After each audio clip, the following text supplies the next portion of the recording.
narito ang malalaki at makabuluhang balita ngayong araw. Headlines.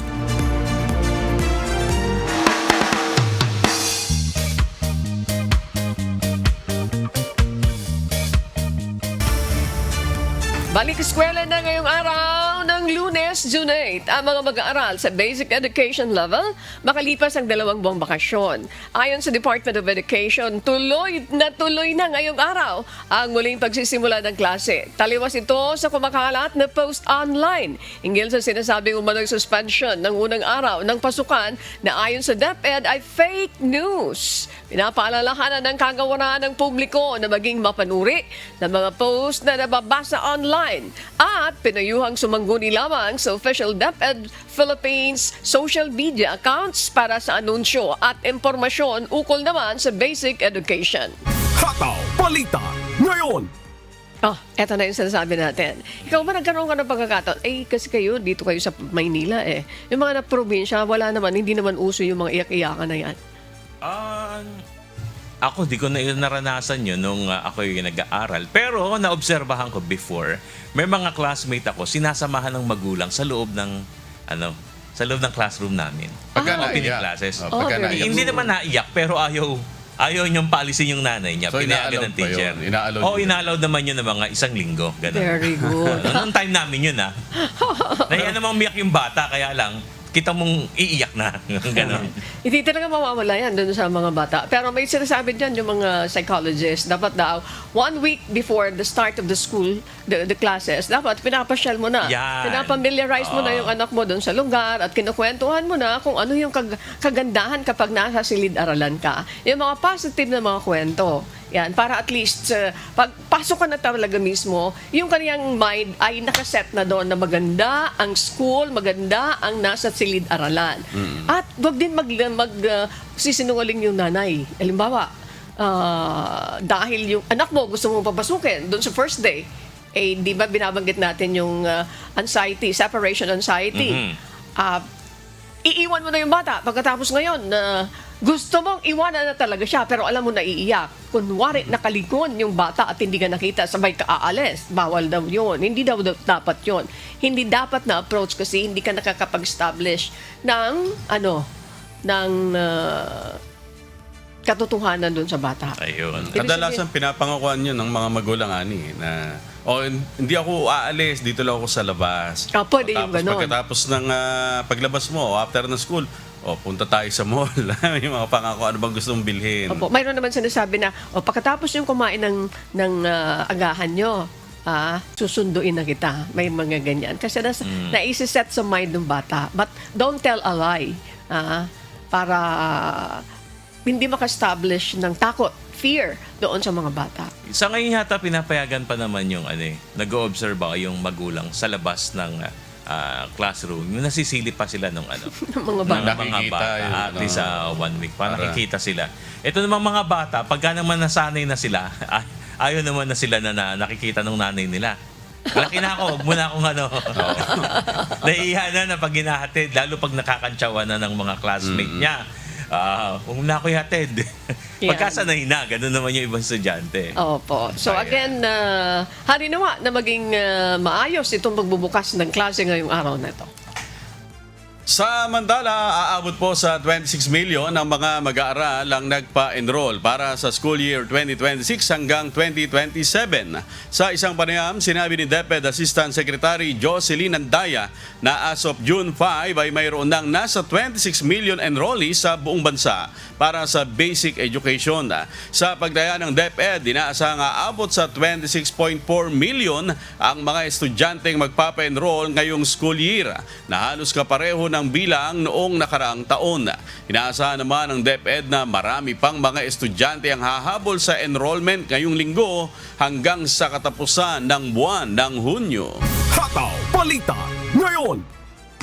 Inilatag na ng Department of Education ang malawakang reforma at support measures ngayong school year 2026 to 2027 kung saan inaasahang makikinabang ang nasa 26 na milyong mga mag-aaral, higit 45,000 na mga paaralan at halos 900,000 na mga guro sa buong bansa. Batay sa inilabas na alituntunin ng DepEd para sa 3-term school calendar, nakapaloob ang learning continuity in emergencies, binagong lesson planning and learning design, pati na ang updated assessment at grading policy. Gayun din ang pagpapatupad ng strengthened senior high school curriculum sa buong bansa. Layunin ng mga reforma na matulungan ng mga paaralan na mag-focus sa pinakamahalaga, mas mahusay na pagkatuto at mas malinaw na suporta para sa mga guro. Mas titiyakin din ng kagawaran na magiging maayos ang pagkatuto ng mga bata at mas suportado ang mga teacher sa ilalim ng 3-term school calendar. Hataw Balita ngayon. Aabot naman sa nasa 55,000 ng mga security personnel ang i-deploy para sa Oplan Balik Eskwela ng school year 2026 to 2027. Nakapaloob dito ang mahigit sa 28,000 ng mga polis, higit 4,000 mga personnel mula naman sa ibang units, pati na ang higit 22,000 ng mga force multipliers mula naman sa partner agencies at community organizations. Pangunahing babantayan ng mga ito ang paligid ng mga paaralan. Police assistance desks na nakapwesto sa mga eskwelahan sa buong bansa. Hataw Balita ngayon.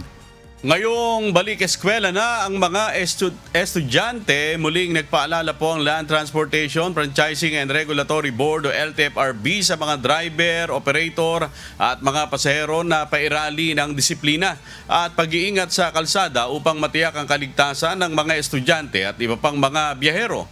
Kabilang po sa mga ipinapaalala ng LTFRB ang palaging pagsasagawa ng regular na inspeksyon sa mga sasakyan bago bumiyahe. Gayun din ang mahigpit na pagsunod sa itinatakdang speed limits, pagbibigay prioridad sa mga pedestrian, lalo na sa paligid ng mga paaralan, pag-iwas sa overloading at paggamit lamang ng mga otorisadong loading at no-loading areas. Patuloy na isinusulong ng LTFRB ang ligtas, maayos at responsableng paglalakbay para sa kapakanan ng mga mag-aaral na magbabalik eskwela ngayong pasukan. Hataw Balita ngayon. Ayan, como maraming mga estudyante ngayon, mahigit 26 million yung mga estudyante nga asahan nating papasok ngayong araw sa buong bansa, yung pong pag-iingat sa kalsada, yung mga para makaiwas sa mga aksidente dahil madalas nagkakaroon ng aberya diyan sa paligid ng paaralan. Como maraming mag-aaral, maraming sumasakay, bumababa, kailangan po na makapagpaalala at mag-ingat sa mga driver at ganun din yung kanilang mga operator, Bernard. Oo, kasi sa panig ng motorista, dapat ang mindset natin lagi ay pagka alam mo na may eskwelahan at may pedestrian line, dapat nagme-minor ka na dyan. Hindi ka dire-diretso. Dapat lagi ang thinking mo may tatawid. Lalo na po ngayon na panahon ng pasukan, mga bata, alam mo naman yan, may kalikutan, biglang tatakbo sa kalsada, bagamat pinapaalalahanan, minsan nakakalimot, lalo na yung mga maliliit na bata. Sa panig naman ng mga sasakyan, mahigpit na binabantayan at sana maipatupad itong overloading. Kasi nakakalungkot, pero meron kasi sinosobrahan yung sakay ng mga estudyante, lalo na madalas makita natin yan before. Ewan ko lang ngayon, dyan sa may Quezon City, yung talagang mga estudyante nagkukulong po sa isang tricycle o minsan naman sa jeep, mayroong nakasabit para mapuno. Sana po mabantayan at sa mga mismong driver, sila na mismo wag pumayag na ganun dahil kapakanan ng pasahero, lalo ng estudyante, ang nakasalalay. Yan, ligtas at maayos at responsableng paglalakbay. Nakasalalay ito doon sa mga disiplinadong mga drivers. At siguro, may dagdag na rin natin ito. Dapat, halimbawa, kung mayroon kayong kung mayroon akong kumpanya, tas may mga empleyado ako, titiyakin ko doon sa mga empleyado ko na alam nila ang school safety. Ituro nyo doon sa mga drivers para maging maalam. You made mention about the pedestrian lane. Most of them, parang nakakaligtaan nila. Mabilis pa rin yung pagpapatakbo. Dapat isang pamamaraan niya na irerespeto mo yon kasi anytime pwedeng may tumawid na mga estudyante. Kaya disiplina ang kailangan doon. Iba kasing mga pampasaherong jeep nakikita natin, talaga nag-uunahan sila makapick up ng pasahero. That's correct. Tapos may mga estudyanteng mga malilit na bata na observe din natin, wala nang kasamang mga magulang Parang hinahayaan na nga sila. So yun nga ang problema dyan, yung mga biglang tumatawid. Kaya malaking tulong din yung mga barangay officials, yung mga tanod nila na nag-a-assist din sa mga eskwelahan para Nag-guide. gabay. Oo. You made mention also about overloading. Totoo naman yan doon sa mga tricycle, di ba? Parang kiskisan na kayong, pati mukha nyo, kulang-kulang na lang magkiskisan dahil sa sobrang puno nung mga pasahero. I think matingnan din yan. Sino yung titingin yan? Of course, the LTFRB cannot watch that all the time. Pwede yung mga barangay, no? Mga barangay, tumulong na LGU. rin. Yes, mga LGU. Tapos susumbong sa LTFRB. Before kasi ganun nag-experience ko yun sa Quezon City nung nag-field ako. Merong nilalagay talaga ang Quezon City government na nagbabantay para sumita That's very good. sa That's mga very good. sa mga overloading na Oo, tricycle. na ito, dito lang, 4 lang o kaya ilan ba dapat sa isang tricycle? Minsan, Depende kasi yun, Sa sa laki. disenyo ng tricycle. Pero usually ang kapasidad lang angka sa likod, isa, tapos sa loob, maximum 2, 3. ay hindi lang isa ang angka sa likod most of the Dalawa. time, di ba po? Minsan pag estudyante ginagawang 3 Opo. Basta kasya. Hanggat kaya, ginagawa. Minsan pa nga, nagiging 4 Oo. Kaya yun yung sinasabi Dapat ko na masita obserbahan ito. natin. Masita. Dapat mapaalalahanan. Sa mga probinsya, yung jeep, meron pa yun sa ibabaw. Ayo, naranasan ko yun talaga. Hindi lang jeep. Pati Pati na tricycle, tricycle. particular dyan sa may Sorsogon. Nako, natira ko dyan ng ultimo yung bubong. Talagang nilalagyan nila ng pasahero. Ako yung na-experience ko rin. Kasi ilan lang yung tricycle Ayan. doon. Noong time na yon. So dapat mabantayan at again, panawagan natin doon sa mga drivers, please naman, magbaon kayo ng disiplina. Opo, At kahit pasensya. kahit medyo mahal ngayon ang presyo ng produktong petrolyo, dapat mas mahal po natin ang kapakanan ng ating mga pasahero. At usapang presyo ng petrolyo, eto na po sa mga nagtatanong. Abiso sa mga motorista, maring magpatupad ng dagdag bawas sa presyo ang mga kumpanya na nangis bukas araw ng Martes, June 9. Batay sa inisyal na pagtaya ng oil industry players, maring tumaas ng 4 pesos hanggang 4 pesos and 50 centavos ang presyo ng kada litro ng diesel. Habang nasa 1 peso hanggang 1 peso and 50 centavos na rollback ang inaasahan sa presyo ng gasolina. Mamaya inaasahang i-anunsyo ng Department of Energy ang final oil price adjustment na ipatutupad naman bukas araw ng Martes, June 9. Hataw Balita ngayon. Eto, malaki daw po ang posibilidad na isailalim muli ngayong araw sa yellow alert ang Visayas Grid bunsod ng manipis na reserbang power supply. Dahil dito, inaasahan na makakaranas ng brownout ngayong araw ng Lunes ang mga lugar na sinusuplayan ng Visayas Grid dahil batay sa power situation outlook ngayong June 8. Nasa 203 megawatts lamang ang operating margin sa Visayas Grid, habang nasa 2,539 megawatts ang system peak demand mula sa 2,742 megawatts na available generating capacity. Bonsod nito, inaasahan ang pagpapatupad ng manual load dropping o brownout sa ilang mga lugar sa Visayas. Hataw Balita ngayon. This is sad news naman. Nataon pa na first day ng klase, di ba? What if mainit pa yung lugar, di ba? Ay kawawa naman yung mga estudyante. Hindi sila makakapasok. So that's sad news dun sa lugar na yan. Yellow alert, meaning to say, anytime pwede mag-brown out, rotational brown out. Ayun. Ang problema nga dyan, yung mga siksikan sa loob ng silid-aralan, partikular sa mga public school. Yun ang nakikita natin. Yung kasi na-anticipate Imagine 45,000 na paaralan ang magbabalik eskwela ngayon. Ilang electric fan yun? Ilang aircon yun? Ito naman kasi probinsya, 'di ba po? Probinsya baka lagus-lagusan naman yung hangin, 'di ba? I do not know kung ano yung design ng school nila. Pero iba pa rin talaga kapag may ilaw. Iba pa rin talaga may kuryente. Okay, kung wala naman mga electric fan, how much more? Hindi mapapalagay yung mga bata sa unang araw pa lang. Naku, sana naman. Yung makabalita tayo na dito sa National Grid Corporation, don't worry, walang tayong yellow alert. Makakaranas na kayo ng kompletong supply ng kuryente. Wish ko lang yan sa mga susunod na Oo panahon. nga lalo na ngayon sinasabi na mataas ang student to teacher ratio sabihin, yung dami ng estudyante sa isang pampublikong paaralan, sa isang kumpara sa isang kwarto, sa isang teacher, pagka sobrang init, makapokus pa kaya yun sa pag-aaral?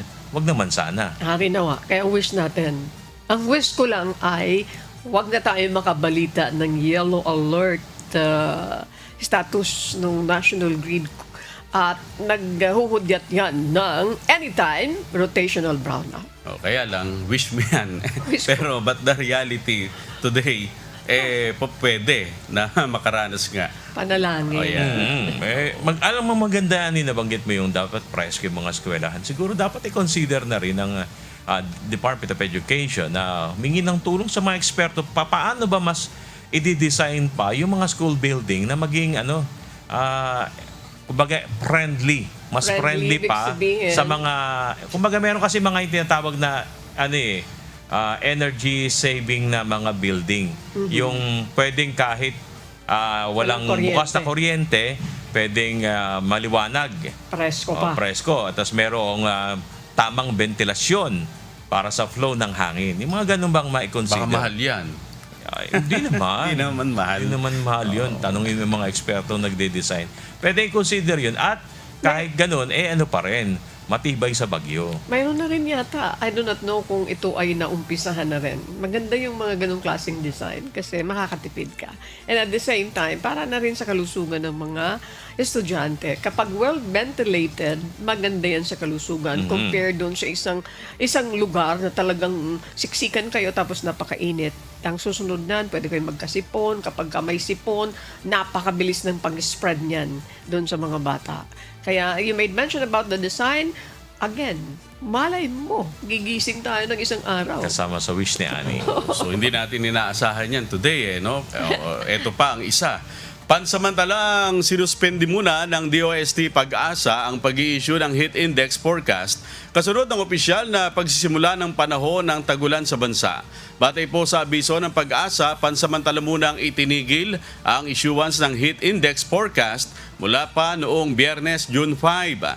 Sa panahong ito, mas pagtutuunan naman ng panahon ng ahensya ang accurate at timely information kaugnay ng forecast at panganib na dala ng mararanasang mga pag-ulan. Samantala, mananatili namang accessible sa website ang Pag-asa Automatic Weather Stations at iHeatMap. Muling ibabalik ang issuance ng heat index forecast sa March 1, 2027. Hataw Balita ngayon. At usapang tag-ulan, dahil ngayon pong opisyal nang pumasok ang panahon ng tag-ulan sa bansa, ay muling pinag-iingat po ng Department of Health ang publiko laban sa mga sakit na karaniwang nauuso kapag tag-ulan. Ilan sa mga halimbawa nito ang waterborne diseases na kadalasang nakukuha kapag nakakainom ng maruming tubig. Gayun din ang influenza-like diseases, gaya ng trangkaso na nagdudulot ng lagnat, ubo at pananakit ng katawan. Pati na ang leptospirosis na nakukuha mula sa ihi ng daga at kadalasang nakukuha mula sa baha. Usong-uso din kapag ganitong maulan ang sakit na dengue na nakukuha mula sa kagat ng lamok. Payo ng DOH upang maiwasan ng ganitong mga sakit, manatiling nakatutok sa mga weather update ng Pag-asa. Manatili lamang sa bahay kapag umuulan ng malakas o may sakit upang maiwasan na makahawa. Gawin ng taob, taktak, tuyo at takip sa mga lalagyan upang walang pamahayan ang mga lamok at agad na magpakonsulta sa doktor kung may sakit. Maring tumawag sa hotline 1555 para sa telekonsulta ng DOH. Hataw Balita ngayon. Ayan, dahil tagulan, uso po ang mga sakit na nakukuha sa tagulan. Ubo, sipon, nauwi sa trangkaso, ay yung mga nakukuhang sakit sa baha, kagaya po ng leptospirosis o kaya naman pagka umulan, hindi po naitaob yung mga na-stock na water sa mga maliliit na lalagyan, pinamamahay ng lamok at nagiging paring source ng dengue. Naalala ko before nung kami maliliit pa, pagka bumabaha sa amin, tapos nalubog yung mga water pipes, yung mga tubo. Ang ginagawa ng nanay ko noon, hindi kami pinainom directly nakuha sa faucet. Pinakukuluan niya muna yung tubig That's very ng matagal Tapos sasabihin niya, yung napalamig, yun yung iinumin namin. That's very good. Nung kasi nung panonin, wala pang ano eh. Wala pang kagaya ng Water station. Water station eh. Wala namang ganun nung araw eh. So, hindi naman kayo masyadong katandaan, ano? Ano ba? Hindi naman. Nung araw, ganun ang ginagawa, pinapakuluan ng maigi. That's correct. Which is right naman. Tama po yun. And speaking of the different diseases na pwede ngayong pasukan, ngayong tagulan, I'm sorry, totoo yan. Pag nalusong ka sa baha, leptospirosis, nakakatakot ito ha. Pagka ito ay hindi inattend, sabi ng mga doktor, pwede ka mamatay dito. And then mayroon din yung dengue. Kapag hindi mo rin ito na-attend, halimbawa may nilagnat na bata, hindi mo masyado napansin. Akala mo, pakaraniwang lagnat. Kasi yung dengue, pwedeng on and off. And then later on, hindi mo agad nadala. Inapapansin mo na pag dinala mo doon sa doktor, iba na yung klase. Sabi ng doktor, mayroon ng dumudugo. Ibig sabihin. Napabayaan na yon. That's correct. Ilang araw ng dengue nun. Yan. Kaya kailangan mapagbantay. At syempre, yung mga nanay, dapat maging inquisitive sila doon sa mga anak nila. Ano bang nangyari? Ano ba yung, nakagat ka ba ng lamok? O kaya naman, ay pag may lagnat na, dapat may magtatanong. Pwede doon sa mga barangay kasi may mga health centers din. Pwede sila mag-inquire doon. Ano pa? Yung mga ubo, sipon. Madaling mag-spread yan doon sa mga bata kasi sila Kulob. Kulob. Tapos nasa loob. airborne. O kaya na huwag nang papasukin ng mga magulang yung kanilang mga anak. Pag kami mga nararanasan ng ganyang ubo, At sipon. Sipon, ayan. Tsaka bilinan din yung mga anak, lalo yung mga malilit, medyo makukulit nga. Pag umuulan, wag susugod sa ulan. Kasi yun ang na-experience At huwag natin. maglalaro sa baha. Oo, nakikita natin kahit umuulan. Kagaya namin nung araw, naglalaro sa baha, matitigas ang Ganun ulo. nga. Merong mga payong na maliliit, kasya naman sa bag. Yeah. Yung mga uso na foldable ngayon na, eh. di ba? Yung Oo, natitiklo. kasi yung mga hindi natitiklop, medyo mahirap Oo, yun. nakakalimutan madalas kaya hindi na Yes. pinagdadali. Yes. Pero yung nakalagay lang sa bag dahil maliliit lang. Kasi mga kapote, yan, favorite ni Bernard yun, yung Oo. kapote. That's very Nakakatawa important. nung araw pag may kapote ka eh. Bota, di ba? Bota. Ayan, maganda yan, Mag-invest kayo bota. dun sa bota, which is very important ngayon Pati yung umuulan. yung patches. May mga patches ngayon na naididikit parang sticker sa What's damit. that? Pantaboy ng lamok. Okay. Uso na ngayon yun. Effective yun. May mga ganun na ngayon. So, hindi na lang lotion, no? Hindi na lang lotion. Merong lotion, pero kung ayaw ng bata na nalalagyan ng lotion, meron na ngayong patches na ikakabit mo na lang. Ayan. Sa dami. Parang wala pa ako nun, Doon sa mga dengue naman, di ba, sinasabi nila doon, na-elaborate mo yan, na kailangan malinis yung kapaligiran mo. May mga stock na tubig sa mga florera, flower base, dapat wala yan. Malinis yung... Pati sa school, hindi lang sa That's bahay, correct. no? School, dapat. Kasi yung iba naman ay doon nakukuha yung kagat ng lamok sa school. Ayan. Muling binigyang pugay ni Pangulong Ferdinand Marcos Jr. ang mga overseas Filipino worker, kalinsabay ang pangako ng patuloy na tulong, suporta at proteksyon sa mga ito. Sa isang video message, nagpaabot ng pagbati ang Pangulo para sa OFW sa ginanap na Global Summit, kalinsabay ng 31st National Migrant Workers Day. Muli ring tiniyak ni PBBM na patuloy na kumikilos ang pamahalaan para tulungan ang mga OFW na makapaghanap ng mga bagong trabaho sa oras na sila ay umuwi ng Pilipinas.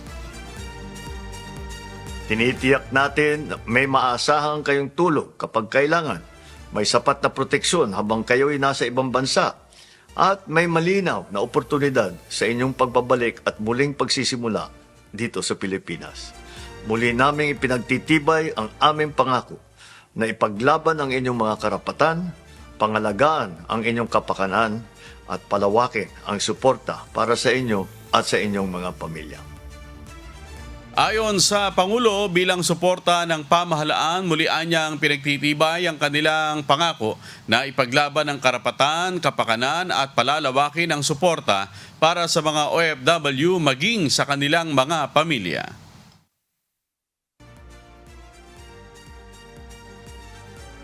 Sa idinaos na OFW Global Summit sa Quezon City noong Sabado, aabot sa 50 mga OFW ang nakatanggap ng livelihood assistance mula sa DMW para sa kanilang reintegration. Hataw Balita ngayon. Nasagip ng Department of Migrant Workers ang nasa 206 na mga aplikante sa pagka-overseas Filipino workers mula sa illegal at substandard na accommodation facility sa lungsod ng Maynila at Imus, Cavite. Sa isinagawang operasyon ng DMW noong Sabado, June 6, nadiskubre ang umano'y hindi makataong pagtrato sa mga OFW applicant ng recruitment agency na namamahala sa nasabing pasilidad. May hataw na balita si Joan Nano. Aabot sa 206 na mga individual ang nailigtas ng Department of Migrant Workers mula sa illegal at substandard na accommodation na pinamamahalaan ng 4 na recruitment agencies. Sa isinagawang simultaneous operation ng DMW noong Sabado, June 6 sa illegal accommodation sa Pasay, Manila at Imus, Cavite. Na-rescue ng mga otoridad ang mga biktima na pawang mga aplikante para maging overseas Filipino workers o OFWs. Marami sa kanila ang naghihintay na makaalis upang makapagtrabaho bilang domestic workers sa Middle East. Ayon kay DMW Secretary Hans Leo Kakdak, nadiskubre nila ang hindi tamang pagtrato sa mga biktima mula sa mga hindi rehistradong accommodation kung saan nagsisiksika ng mga ito sa maliit at maruming kwarto. Wala rin umanong maayos na bentilasyon ang nasabing pasilidad. Sinasabing pinagbabawalan rin umano ang mga biktima na lumabas kung hindi kinakailangan at pinagbabayad ng halagang 50,000 pesos kung sila ay aalis sa gitna ng paghihintay ng kanilang aplikasyon o deployment. Bukod dito, sinasabing hinuhold rin ng recruitment agencies ang kanilang mga dokumento, kabilang na ang passport at travel documents. Ganito yung siste. So, legal yung agency. So, halimbawa, domestic worker kasambahay, nag-recruit sa probinsya, let's say Mindanao. Ngayon, natanggap na yung tao sa level na posible talaga siya maging OFW. Yung kababaihan na aplikante. So, ililipad nila from Mindanao to Manila. Diyan nila ilalagay sa accommodation. Problema, wala pang kasiguruhan in terms of the visa, in terms of DMW processing. So, natenga sila doon, number one. Many of them, yung ang isang nagsumbong kay Senator Raffy, 8 months. Pero yung karamihan na nakausap ko, January, February, March. So matagal-tagal na rin, di ba? Kasi Hunyo na ngayon. 3, 4, 5 months na sila nandun. Hindi sila nagbabayad, pero pag gusto nilang umalis, yan ang panakot sa kanila. Pag umalis ka, babayaran mo yung times 3 months, 6 months na pagkain, tirahan, yun. Kaya sila naiibit. Kaya may elemento ito na illegal detention eh. Pinatitignan, buti na lang, abogado yung dalawa natin undersecretary. Tinitignan nila yung angulo na yun ngayon, yung human trafficking. Nadiskubre ng mga otoridad ng operasyon ng nasabing accommodation facility matapos na makatanggap ng ilang report hinggil sa hindi maayos na kalagayan ng mga OFW applicant sa mga nasabing pasilidad habang naghihintay ng kanilang deployment sa abroad. Una nang nasagip noong Biyernes ng gabi ang 15 biktima mula sa illegal accommodation sa Pasay City. Mula sa bilang na 206, 151 ang na-rescue mula sa pasilidad sa Maynila na ino-operate ng Job Connections International Manpower Services Incorporated, TS Pizarro Manpower Services and Construction Incorporated at AAV Talent Training Management. Habang 55 naman ang nasagip mula sa accommodation sa Imus, Cavite, na pinatatakbo ng Samantha Power Recruitment Agency Incorporated at Prime Goal International Manpower Incorporated. Ipinag-utos na ni Secretary Kakdak ang paghahain ng reklamong administratibo at kasong kriminal laban sa mga nasabing recruitment agencies, pati na ang mga taong nasa likod nito. Habang inaalam na rin ng ahensya ang posibleng human trafficking violations ng mga ito. Binigyan naman ng temporary shelter, emergency medical assistance, legal support, financial assistance at iba pang mga tulong ang mga nasagip na biktima. Joan Nano, humahataw sa balita ngayon.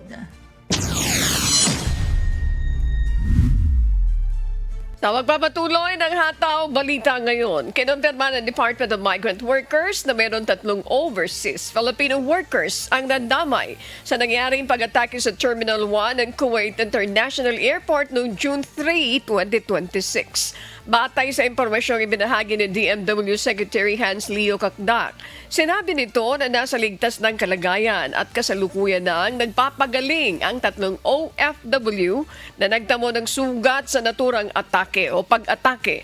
Ayon sa kalihim, ang mga ito ay pawang mga airport personnel kung saan isa sa kanila ang ospital matapos na makalanghap ng usok ng tamaan ng Iranian drone ang paliparan sa Kuwait. Nakalabas na ospital ang nasabing OFW habang outpatient treatment naman ang 2 iba pa. Isa sa kanila ang nagtamo ng mga sugat sa anit at braso.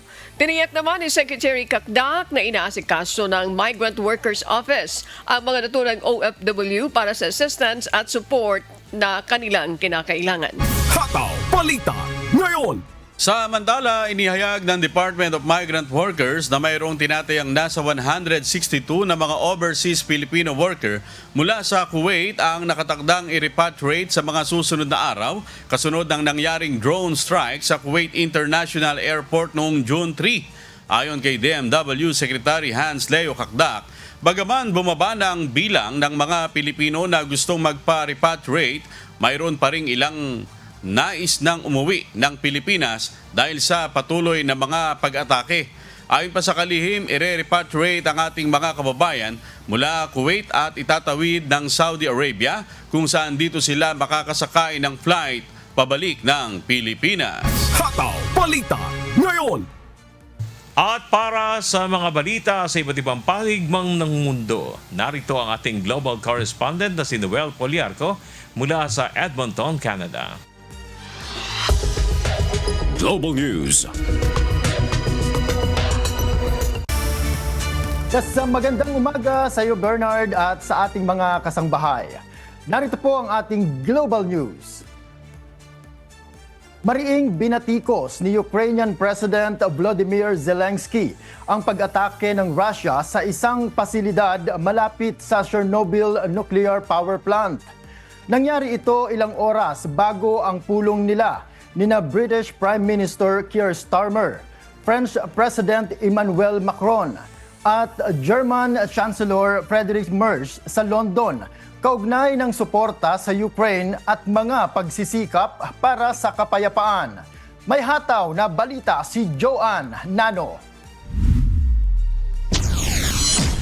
Muling naging sentro ng pangamba ang Chernobyl Nuclear Exclusion Zone matapos tamaan ng isang Russian drone ang pasilidad na ginagamit para sa pag-iimbak ng spent nuclear fuel o mga nagamit ng nuclear fuel na nangangailangan ng mahabang panahong pag-iimbak.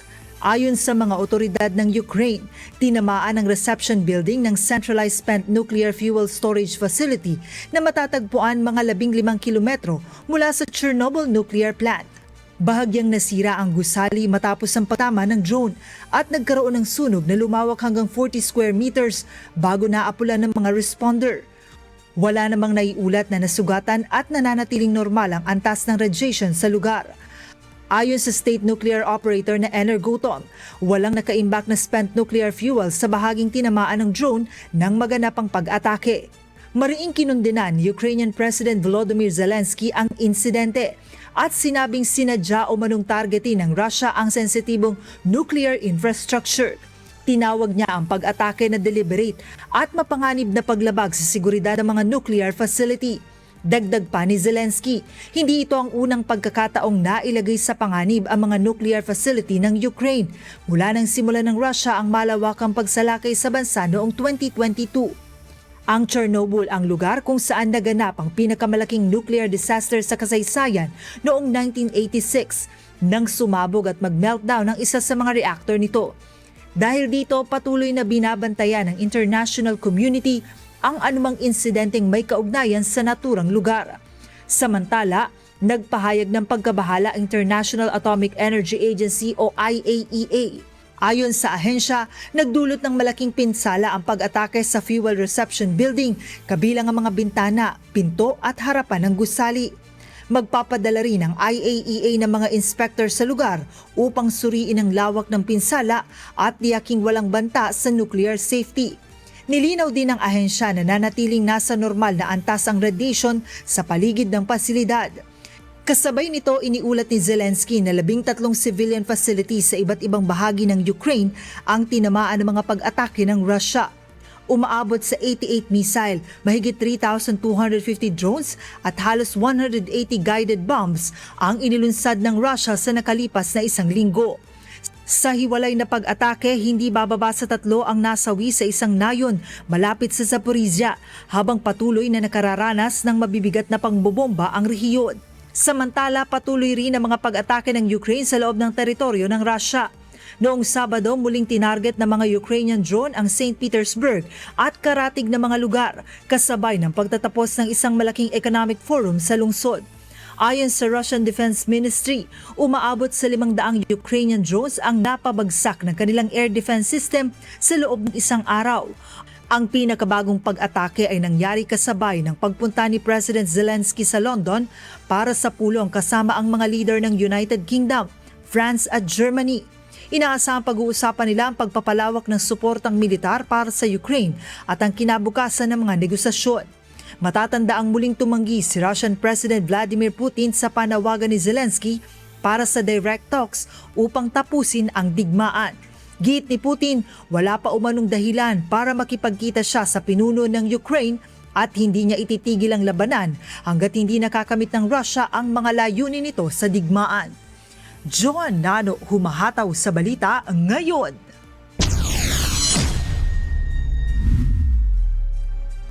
Isa si US Defense Secretary Pete Hegseth sa mga nagbigay ng talumpati kasabay ng pagunita ng ika-82 anibersaryo ng D-Day landing, ang operasyong nagmarka sa paglaya ng Europa mula sa pananakop ng Nazi Germany noong World War II. Sa kanyang talumpati, binatikos ni Hegseth ang kasalukuyang migrasyon sa Europa na inihalin tulad niya sa umano'y invasion o pananakop. May hataw na balita si Jack De Ocampo. Nagtungo sa France si US Defense Secretary Pete Hegseth upang makilaok sa paggunita ng 82nd anniversary ng D-Day landing sa Normandy. Ang makasaysayang operasyong nagmarka sa pagpasok ng mga kaalyadong puwersa ng Estados Unidos sa Nazi-occupied France noong ikalawang digmaang pandaigdig. Sa kanyang talumpati sa American Military Cemetery sa Colville-sur-Mer, binigyang pugay ni Hegseth ang libu-libong sundalong nasawi sa labanan at binigyan diin ang kahalagahan ng matatag na ugnayan sa pagitan ng mga magkakaalyadong bansa. The men buried here fought in a warfighting alliance where every partner brought its full measure of industry, courage, and sacrifice. Not empty slogans, not lavish summits, not communiques. Real allies doing real things, taking real losses for a shared cause worth fighting and dying for. Ayon kay Hegseth, ang tagumpay ng mga kaalyado noong D-Day ay nagpakita ng halaga ng pagkakaisa at pagbabahagi ng pananagutan sa pagtatanggol ng kalayaan. Ngunit kasabay ng pagunita sa isa sa pinakamahalagang yugto ng ikalawang digmaang pandaigdig, naging sentro ng kontrobersiya ang ilan sa kanyang mga pahayag kaugnay ng migration sa Europa. Ayon sa kanya, hindi na lamang digmaan ng banta sa kontinente, kundi pati ang pagpasok ng mga migrante sa mga baybayin ng mga bansa sa Europe. Sadly, today, different European beaches are stormed by different dangerous ideologies. Beaches in Spain, in Italy, in Greece, and Bulgaria, boats and men arrive. When will European capitals do something about that invasion? Ang pahayag ay kahalintulad ng mga naging pananaw ng administrasyon ni US President Donald Trump na matagal nang nagbabala sa epekto ng malawakang migrasyon sa rehiyon. Sa mga nakaraang taon, naging malaking isyu pang politika ang migration sa ilang bahagi ng Europe habang dumarami ang mga partidong nagsusulong ng mas mahigpit na patakaran sa immigration. Bukod sa migrasyon, muli ring nanawagan si Hegseth sa mga bansang Europeo na palakasin ang kanilang sariling depensa at maglaan ng mas malaking pondo para sa seguridad. Ayon sa kanya, hindi sapat na umaasa lamang ang mga kaalyado sa militar na suporta ng Estados Unidos. We stand by our allies, and we expect our allies capable and ready to stand alongside us. Matagal nang itinutulak ng Washington ang mga kaalyado nito sa NATO na magdagdag ng gastusin sa depensa upang higit na makapag-ambag sa seguridad ng rehiyon.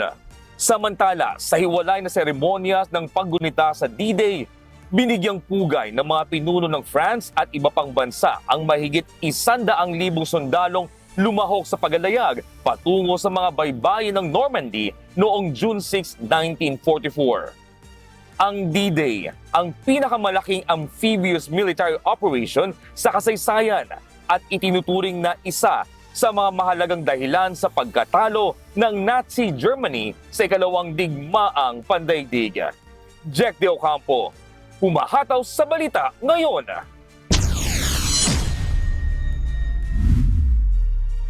Muling uminit ang tensyon sa South China Sea matapos makita ng Taiwan ang magkasabay na operasyon ng isang Chinese Coast Guard ship at research vessel malapit sa Pratas Island.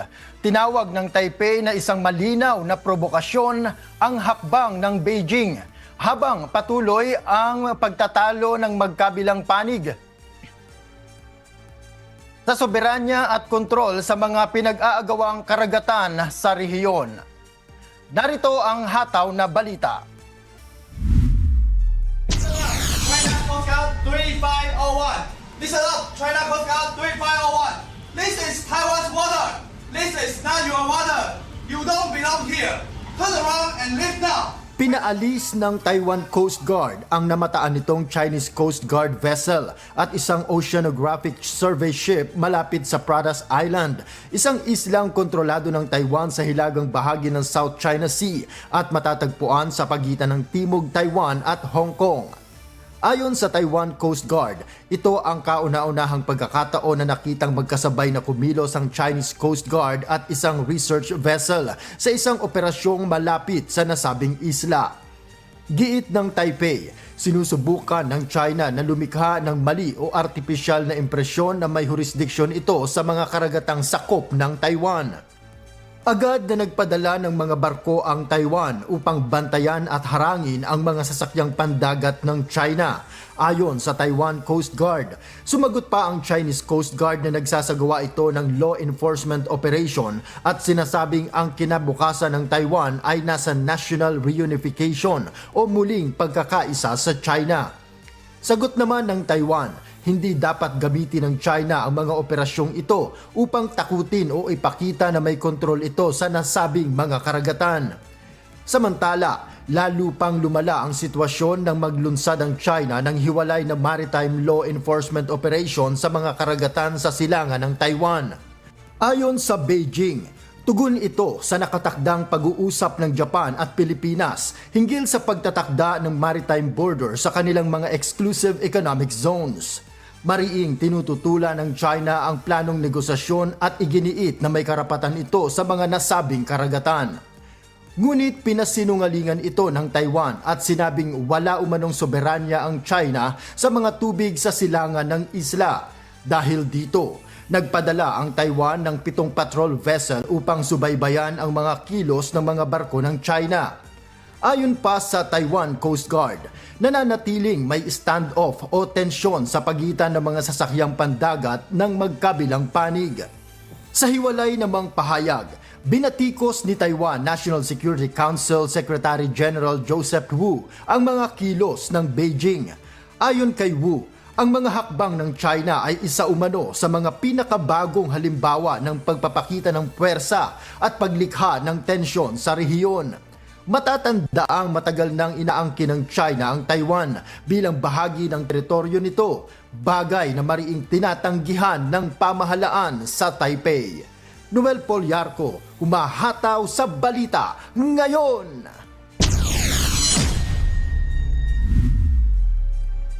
Muling naglunsad ng airstrike ang Israel sa kabisera ng Lebanon na Beirut. Ilang araw lamang matapos isulong ang isang tigil putukan sa pamamagitan ng negosasyon na pinangunahan ng Estados Unidos.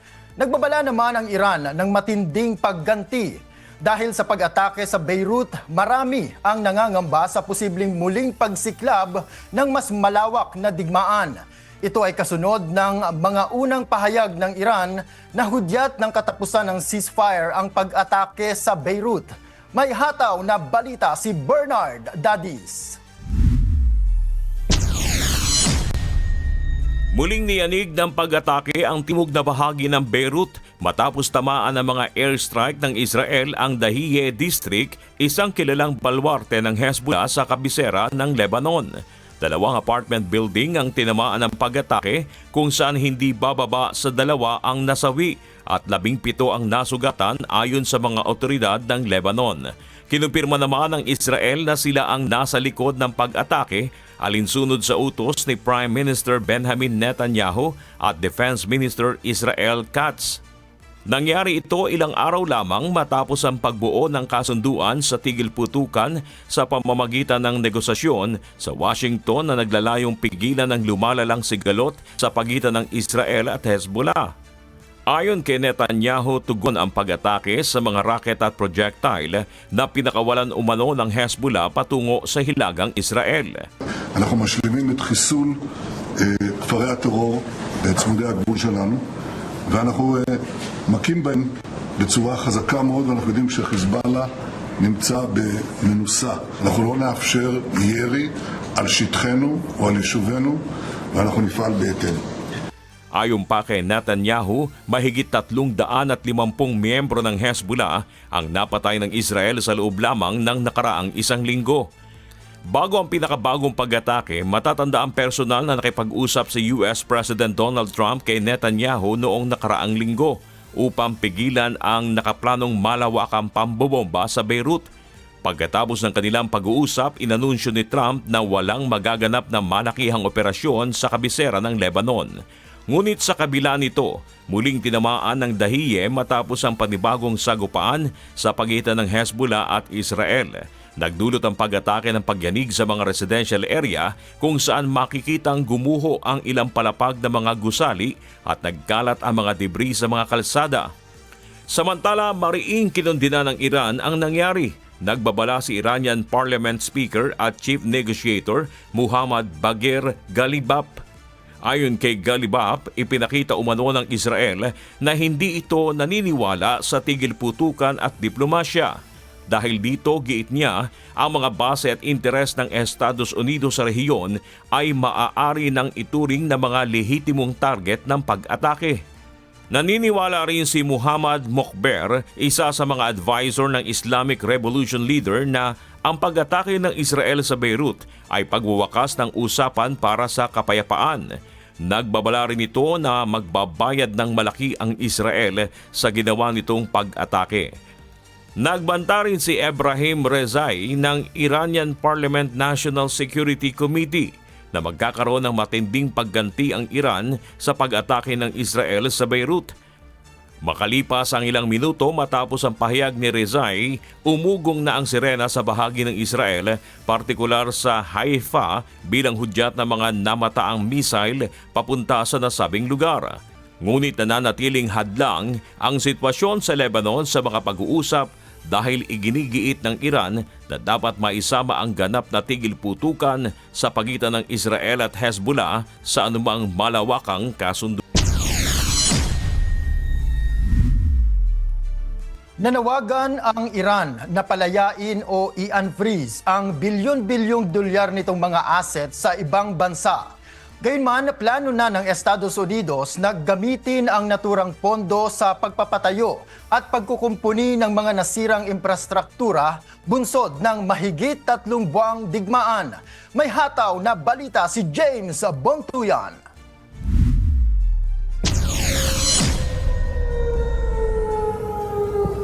Kasabay ng pagpasok ng ika-100 araw ng digmaan sa pagitan ng Estados Unidos at Iran, patuloy na nasusubok ang marupok na tigil putukan sa pagitan ng magkabilang panig.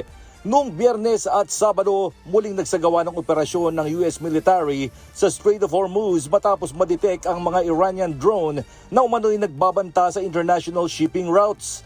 Ayon sa US Central Command o CENTCOM, 4 na drone at ilang coastal radar sites sa Iran ang tinamaan ng kanilang puwersa. Napabagsak din ang 2 pang attack drones na papalapit sa mahalagang daanan ng mga barko sa rehiyon. Bilanggan din naglunsad naman ang Iran ng mga missile patungo sa Kuwait at Bahrain, 2 malapit na kaalyado ng Estados Unidos sa Gulf region. Ayon sa CENTCOM, 7 ballistic missiles ang pinakawalan ng Iran. 6 sa mga ito ang naharang habang ang isa ay hindi nakaabot sa target. Maring kinundina ng Kuwait at Bahrain ang mga pag-atake at tinawag itong malino na paglabag sa kanilang soberanya. Tinawag ng Bahrain ang insidente bilang blatant aggression habang inilarawan naman ito ng Kuwait bilang pagpapataas ng tensyon sa rehiyon. Sa kabila ng umiiral na tigil putukan mula pa noong Abril, halos araw-araw pa rin nakapagtatala ng mga paglabag ang magkabilang panig.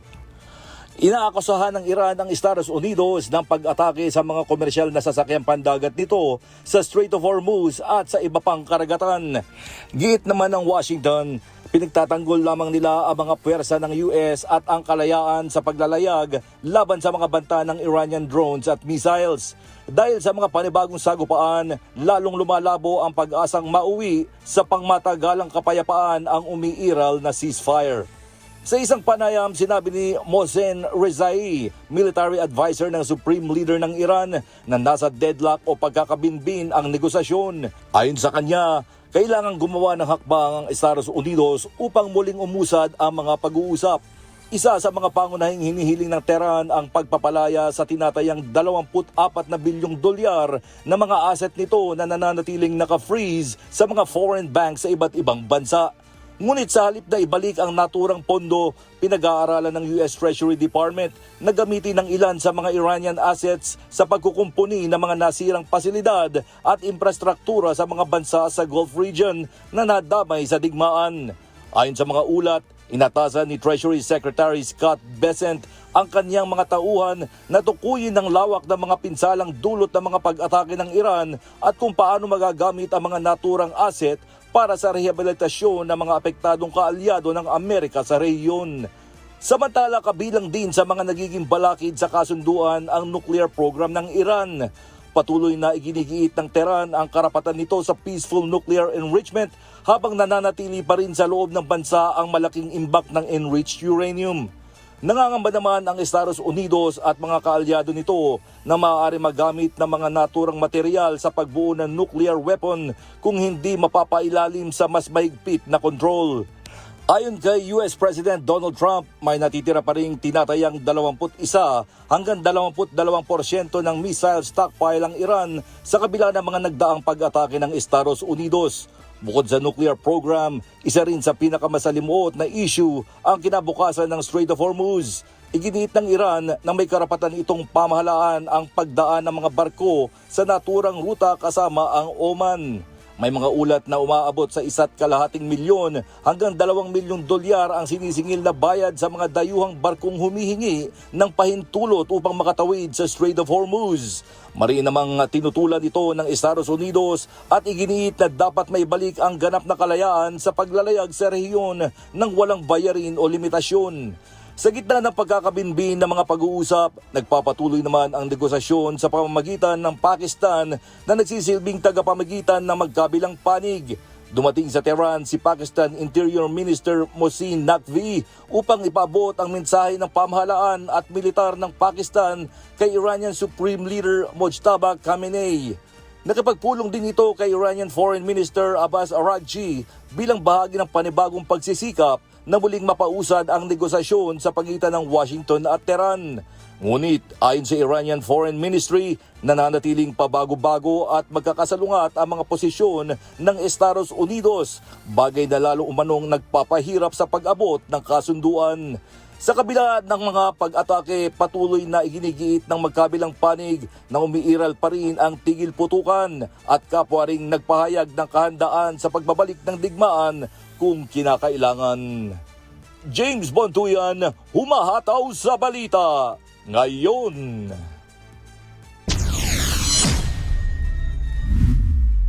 Dumating na sa Mexico ang koponan ng Iran para sa paglahok nito sa FIFA World Cup 2026. Sa Mexico, pansamantalang magbabase ang team bago bumiyahe papuntang US para sa kanilang mga laban. Bagamat nabigyan na ng visa ang mga manlalaro at pangunahing support staff, sinabi ng Iran na hindi pinayagang makapasok sa US ang 15 opisyal at miyembro ng kanilang delegasyon. Iginiit ng mga opisyal ng US na hindi nila hahayaang magamit ang sistema ng visa upang makapasok ang sinumang may kaugnayan sa IRGC sa Estados Unidos. Dahil dito, nagreklamo ang Iranian Football Federation at tinawag itong tahasang panghihimasok ng politika sa larangan ng sports. Ayon sa mga opisyal ng Iran, pinayagan lamang silang pumasok sa US ilang araw bago ang bawat laro at kinakailangang umalis agad matapos ang mga ito. Nanawagan ng Iran sa FIFA na aksyonan ang usapin at tiyaking patas ang pagtrato sa lahat ng bansang kalahok sa torneo. Hataw Balita ngayon. Ipinagutos ni South Korean President Lee Jae-myung ang masusing investigasyon sa kakulangan ng mga balota na nakaapekto sa kamakailang local elections sa bansa.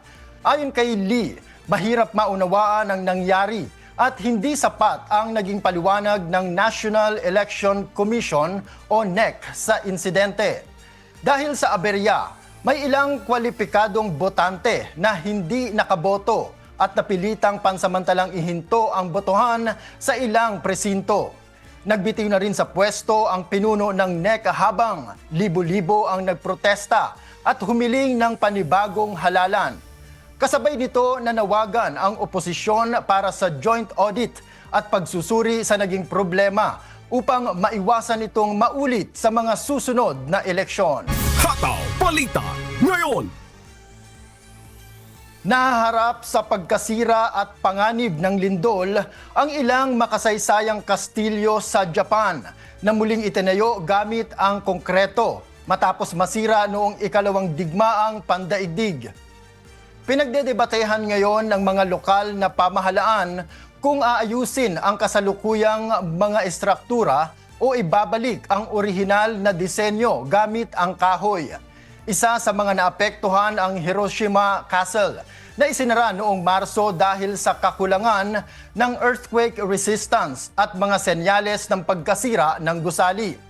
Ilang Japanese castle ang bahagyang nasira sa pagtama ng Typhoon Jangmi sa bansa kamakailan. Ngunit malaking hamon ang mataas na gastos dahil tinatayang aabot sa halos 19.5 billion yen ang kakailanganin sa muling pagtatayo ng isang kastilyo na gawa sa kahoy at maaari pang matapos pagkalipas ng ilang dekada. Ayon sa mga eksperto, mas naibabalik ng kahoy na rekonstruksyon ang tunay na anyo at kasaysayan ng mga kastilyo. Ngunit nangangailangan ito ng malawak na suporta at pang-unawa mula sa publiko. Hataw Balita ngayon. At iyan po ang mga balita mula sa iba't ibang panig ng mundo. Mula rito sa Edmonton, Canada, ako po si Noel Poliarco. Magandang araw. Walang intensyong bumitaw sa posisyon ng kampo ni na Senator Sherwin Gatchalian at Senator Alan Peter Cayetano.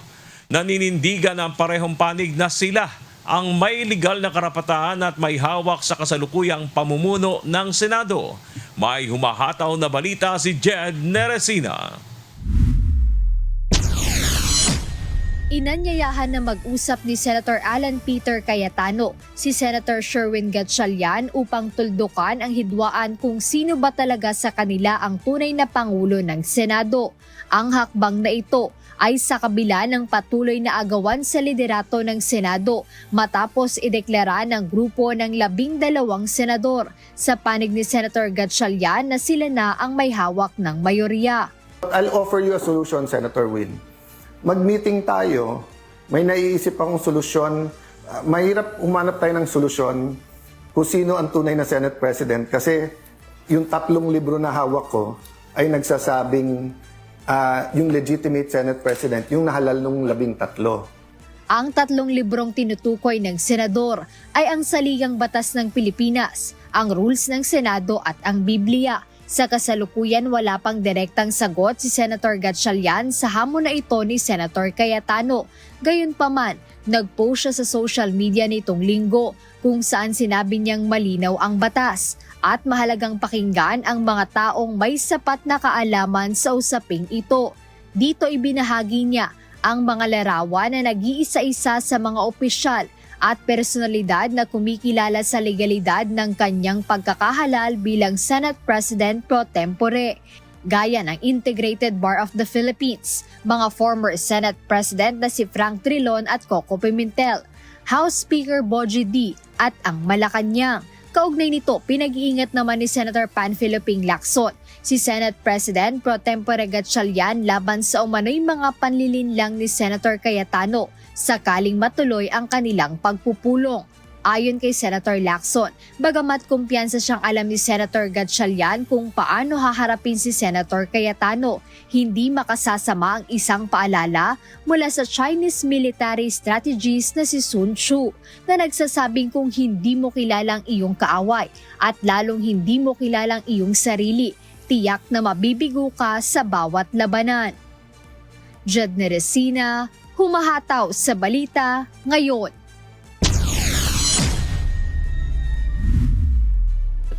Sa magpapatuloy ng hataw, balita ngayon, iginit ni Senator Loren Ligarda na labag sa konstitusyon at hindi valid ang naging pagbabago sa liderato ng Senado noong June 3. Ayon kay Senator Ligarda, nananatili siya ang Senate President pro tempore dahil hindi umano naabot ang kinakailangang 13 boto para sa reorganisasyon. Giit pa niya, hindi maaaring gamiting batayan ang kasong Avellino versus Cuenco dahil isinailalim ito sa 1935 Constitution at hindi sa kasalukuyang 1987 Constitution. Labag sa konstitusyon at alituntunin ng Senado ang nangyaring pagtatalaga ng Senate President pro tempore, Senate Secretary at Sergeant at Arms dahil 12 senador lamang ang nasa plenaryo na bumoto. Kulang ng 1 boto para masabing mayorya ng lahat ng miyembro ng Senado ang bumoto para sa pagbabago ng liderato. Sa kabilang banda, sinabi ni Senator Sherwin Gatchalian na iginagalang niya ang posisyon ni Senator Ligarda, ngunit may matibay ding suporta ang kanilang panig mula naman sa mga legal na eksperto at dating leader ng Senado. Dagdag ni Gatchalian, kinikilala na rin ng ilang ahensya ng gobyerno ang kanyang pagkakatalaga bilang Senate President, pro tempore at acting Senate President. Hataw Balita ngayon. Samantala, nananawagan naman si detained Senator Jinggoy Estrada na huwag idamay ang mga empleyado ng Senado sa nagpapatuloy na sigalot at hindi pagkakaunawaan sa loob ng institusyon. Ayon sa Senador, mga profesional ang mga kawani ng Senado na araw-araw na ginagampanan ng kanilang tungkulin upang matiyak ang maayos na serbisyo sa publiko. Nauna nang nagpahayag ng pangamba ang sandigan ng mga empleyadong nagkakaisa sa adhikain ng Demokratikong Organisasyon o SENADO dahil sa kalituhan na dulot ng pagbabago sa liderato ng mataas na kapulungan. Sinabi ng Unyon na naapektuhan ng ilang empleyado dahil sa magkakaibang direktiba, work arrangements at reporting protocol sa gitna ng alitan ng mga senador.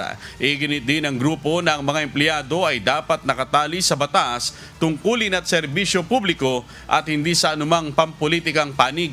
Kasabay nito, nananawagan ng samahan ng mga manggagawa sa Senado sa mga senador at iba pang opisyal na igalang ang profesionalismo ng mga kawani at tiyaking hindi sila magiging biktima ng anumang paghiganti o diskriminasyon. Hataw Balita ngayon. Itinanggi ni Senator Francis Chis Escudero ang mga akusasyon na may nakuha umano siyang political favor kapalit ng kanyang pagdalo sa sesyon ng Senado noong June 3 na nagbigay daan para mailipat ang dating minority sa majority bloc na pinamumunuan ni Senator Sherwin Gatchalian. May umahataw na balita si Jed Neresina. Ikinagulat ng marami ang sorpresang pagdalo ni Senator Francis Chis Escudero sa nakaraang sesyon ng Senado noong June 3 na nagbigay daan para magkaroon ng quorum kung saan naihalal bilang Senate President pro tempore at Acting Senate President si Senator Sherwin Gatchalian, habang naibalik sa majority block ang mga miyembro ng minority. Sa isang podcast ng senador na inilabas kahapon na nai-record noong June 4, isang araw matapos ang kontrobersyal niyang pagdalo sa sesyon ng Senado, mariing pinabulaanan ng mambabatas ang mga bali-balitang may nakuha umano siyang political favor kapalit ang kanyang pagdalo sa Senate session. May mga usap-usapan na ginawa mo daw to dahil para sa sarili mong interes or sa flood control issues or baka daw may kapalit na maleta or what? Ano masabi niyo ron, sir? Asan? Binigyang diin ni Senator Escudero na sa ngayon ay mayroon pa rin siyang hinaharap na nakabinbing 2 kaso at iginiit na kung totoong may tinanggap siyang pabor, dapat sana ay napawalang bisa na ito. Pero hinaharap namin yun. At walang kinalaman yun dito, sana tigil na. Opo. Ganun pa rin wala namang pagbabago Kung ano yung sitwasyon ko bago kahapon, yun pa rin ang sitwasyon ko sa ngayon. Umaasa kami sa mga nag-iimbestigang mga ahensya man o sa korte mismo kung isasampa nila yung kaso, mapapatunayan namin ang aming posisyon na wala kaming ginawang mali. Itinanggi rin ng mambabatas na umano'y impluwensyado ng Malacanang ang kanyang desisyon. Wala. Para sa akin, ang posisyon ng palasyo walang kinalaman sa posisyon ng Senado bilang senador. Bakit? Hindi ba masakit sa dibdib na nakikita mo nag-adjourn na lang ang Senado ng 3 araw na nandun naman yung mga tao na nagbo-boycott man o protesta man? Di ba? Wag na lang yon, iba na lang. Muling nanindigan si Senator Escudero na ang kanyang pagdalo sa sesyon noong June 3 ay bunsod ng kanyang mandato bilang isang senador, alinsunod sa nakasaad sa konstitusyon. Nagpasya ako na itigil na yung kawalan ng sesyon sa Senado. Kung hindi pa kami nagsesyon, lalabagin na namin yung provision na yun ng saligang batas. Noong June 3, 12 senador ang present sa sesyon na kinabibilangan ng mga miyembro ng minority bloc at ni Senator Escudero kung saan idineklara ang quorum. Kalinsabay nito ay idineklarang bakante ang lahat ng elected position sa Senado, kabilang na ang Senate Presidency. Jed Neresina, humahataw sa balita ngayon. Hinamo ni House Prosecution Panel member at Bicol Saro Party List Representative Terry Ridon ang mga nagpakilalang dating bodyguards na nagbitiw na kongresistang si Zaldico na humarap sa pagdinig ng Blue Ribbon Committee na pinamumunuan naman ni Senator Erwin Tulfo ngayong araw ng Lunes, June 8. Kabilang ang kongresista sa idinadawit na mga ito na nakatanggap umano ng maleta o ng pera mula naman sa anuwalya. May hataw na balita si Rosalie Cos. Para tapusin na po yung kasinungalingan sa maleta, meron po tayong dalang maleta ngayong araw po na ito. Hindi ho lahat ng maleta may pera, mga kaibigan. Yung iba po may mangga at peluka. The House and the House Prosecution Panel will not be deterred. Hindi ho kami magpapapigil sa mga kasinungalingan at mga fabricated testimonies po na kung sino man. Tuloy po ang impeachment trial, ilalatag po ng Kamara, ilalatag po ng House Prosecution Panel, yung pong lahat ng mga ebidensya laban kay Vice President Sara Duterte, yung AMLAC reports, yung pong NBI reports, yung pong video documentation ng pagbabanta laban sa Pangulo. May patutsada si House Prosecution Panel member at Bicol Saro Party List Representative Terry Ridon sa mga nagdadawit sa kanya sa maleta scandal. Isinasangkot ang kongresista ng mga nagpakilalang dating bodyguards ng nagbitiw na kongresistang si Zaldico nang humarap sa ipinatawag na pagdinig ng Blue Ribbon Committee ng Cayetano Block Senators noong Huwebes, June 4. Kabilang umano ito sa nahatiran nila ng maleta ng cash na sinasabing may kaugnayan sa mga proyekto sa flood control at iba pang transaksyon ng gobyerno. Pero marin nitong itinanggi ni Representative Redon at naniniwalang ang layunin lamang ay sirain ang kredibilidad ng House Prosecution Panel bago ang inaasahang paglilitis kay Vice President Sara Duterte. Kaya hamon nito sa mga nagdawit sa kanya, humarap naman sa pagdinig ng Senate Blue Ribbon Committee na pinangungunahan ni Senator Erwin Tulfo. This is a challenge to the 18 former bodyguards, no? Magpakita sila doon sa Monday Blue Ribbon Committee hearing ni Blue Ribbon Chair Erwin Tulfo. Ulitin po nila lahat ng mga binanggit po nila nito pong nagdaang pagpupulong. Kasi yung pong meeting sa Lunes will be made under full secretariat, will be made under oath. No? Kasi ito naman po yung talagang aktual na pagpupulong. Naghahanda naman ang isang grupo ng mga abogado sa pagsampa ng reklamong usurpation of authority laban kina Senators Pia Cayetano at Rodante Marcoleta. Isang criminal offense sa ilalim ng Article 177 ng Revised Penal Code ang paggawa ng isang opisyal na tungkulin ng walang legal na otoridad. Kaugnay ito ng isinagawa pa rin pagdinig noong Huwebes sa gitna ng pagkakahalal bilang acting Senate President kay Senator Sherwin Gatchalian at mapalitan ng chairmanships ng ilang komite, kabilang na ang Senate Blue Ribbon. They are pretending that they have the authority of the Blue Ribbon Committee, no? And may color of authority sila na wala naman, especially since they don't have the majority. And of course, sabi nga ni Pia Cayetano, how can 13 be 12? How can 10 be more than 12? You cannot pretend to be the chair of the Blue Ribbon Committee. Dante Marcoleta cannot pretend to be the subcommittee chair of the Blue Ribbon Committee if they can't produce 13 bodies. And they know that for a fact. They know that for a fact, which is why it's usurpation of authority. Samantala, ayon naman kay House Prosecutor Redon, kahit sino pa ang mamuno sa Senado, tiwala silang makoconvict si VP Duterte sa paglilitis. Ito ay dahil anya sa hawak nilang mga ebidensya. Yung conviction at acquittal naman ho, malayo po ang usapin nito. No? Ang pagtitiwala naman ho namin, pagka nailatag po ng maayos, yung pong lahat ng ebidensya laban sa pangalawang Pangulo, tingin ko marami naman pong mga makukumbinsi on both sides of both the new majority and the new minority to convict the Vice President. Sa July 6 na, inaasahan ang formal na simula ng paglilitis kay VP Duterte. Rosalie Cruz, humahataw sa balita ngayon.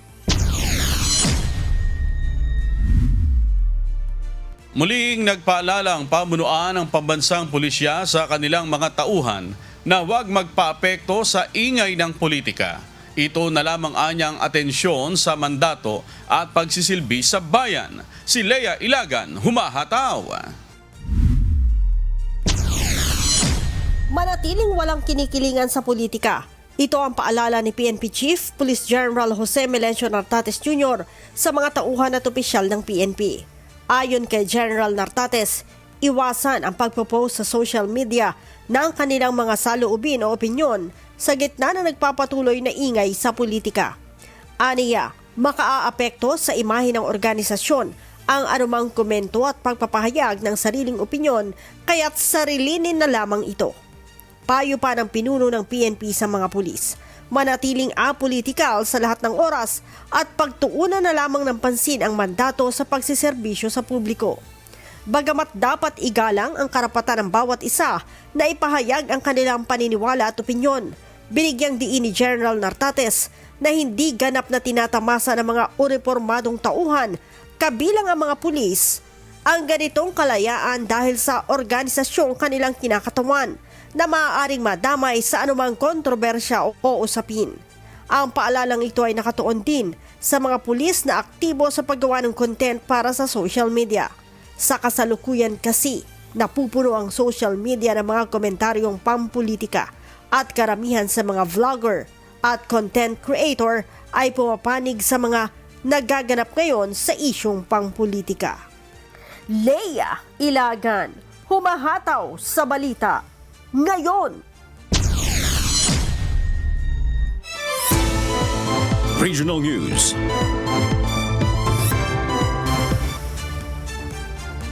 Sumampa na sa 28 ang bilang ng mga nasawi mula sa gumuhong itinatayong hotel sa Angeles City, Pampanga. Sa ngayon ay tuloy-tuloy pa rin ang sinasagawang clearing, retrieval at recovery operation sa lugar sa pagbabaka sakaling may makukuha pang katawan mula sa ilalim ng gumuhong gusali. Samantala, nagpaabot naman ng pasasalamat ang lokal na pamahalaan ng Angeles City para sa lahat ng mga ahensya ng pamahalaan at grupong naging katuwang sa rescue operations. May humahataw na balita si Joan Nano.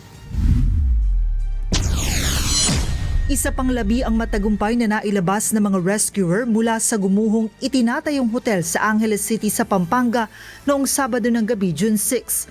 Sa update ng Unified Command, isang biktima mula sa Quadrant 3 ang na-extricate ng mga rescuer dahilan para itaas na ang bilang ng mga nasawi sa 28.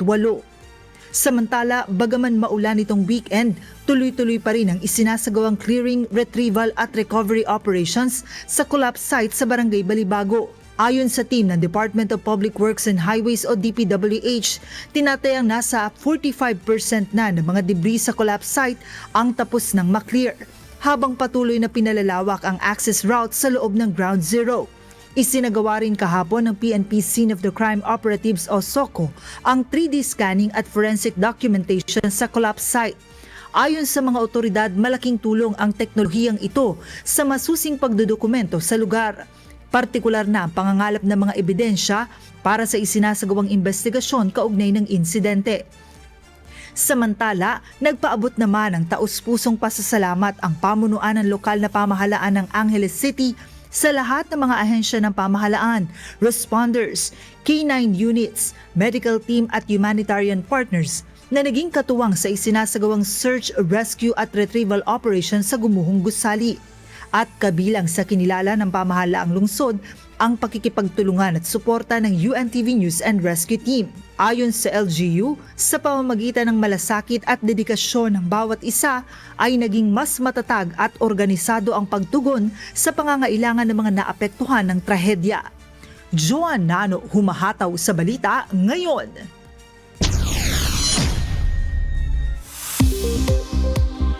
Weather News.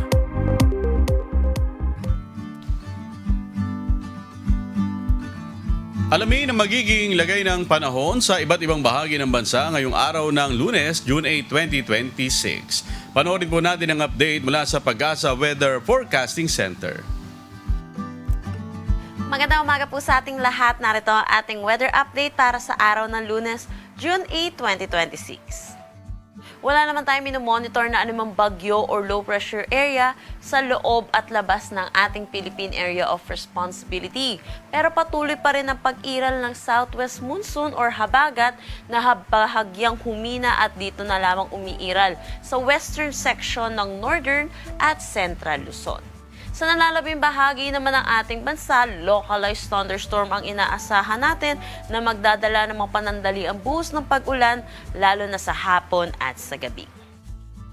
Para sa magiging panahon natin ngayong araw dito sa Luzon, inaasahan natin dulot ng habagat, makakaranas ng maulap na papawiri na may mga kalat-kalat na pag-ulan dito sa buong Ilocos Region, pati na rin sa may Zambales. Sa nalalabing bahagi naman ng Luzon kasama ang Metro Manila, inaasahan natin ang bahagya hanggang sa maulap na papawiri na may mga isolated rain showers o kaya mga localized thunderstorm pagdating sa hapon at sa gabi.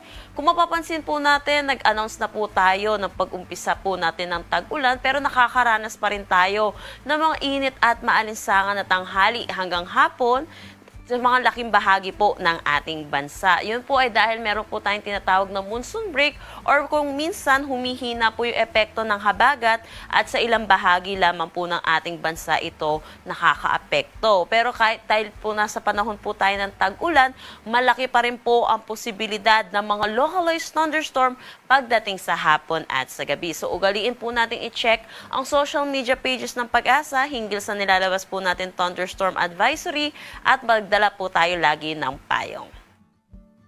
Agwat ng temperatura para sa Metro Manila, 23 to 31 degrees Celsius, Lawag, 24 to 32 degrees Celsius. For Tuguegarao, 25 to 36 degrees Celsius, Baguio, 17 to 24 degrees Celsius. For Tagaytay, 23 to 31 degrees Celsius, at Legazpi, 26 to 34 degrees Celsius. Para naman dito sa may Palawan, buong Visayas at Mindanao, yun din po inaasahan natin. Maaliwalas na panahon din ang kanilang inaasahan. Wala pong epekto ang habagat sa kanila, kaya inaasahan din natin yung init at alinsangan, lalo na sa tanghali hanggang hapon. Then yun po, mataas ang tsansa ng mga localized thunderstorm pagdating sa hapon at sa gabi. Agwat ng temperatura para sa Calayan Islands at Puerto Princesa, 26 to 33 degrees Celsius. For Iloilo, asahan natin 26 to 33 degrees Celsius. Tacloban at Cebu, 27 to 33 degrees Celsius. For Cagayan de Oro, 26 to 33 degrees Celsius. Zamboanga, 26 to 34 degrees Celsius. At Davao, 27 to 34 degrees Celsius. Wala naman tayong nakataas na anumang gale warning sa anumang seaboards ng ating bansa. Ang sunrise mamaya ay 5:26 a.m. at ang sunset mamaya ay 6:24 p.m. At napanood po natin ang update mula kay Pag-asa Weather Specialist Janelle Dominguez. Tandaan, sa bawat araw na ating nasisilayan, tayo magpasalamat sa Diyos na may lalang. At tabay po, patuloy kayong kumantabay, magbabalik pa ang Hataw Balita ngayon.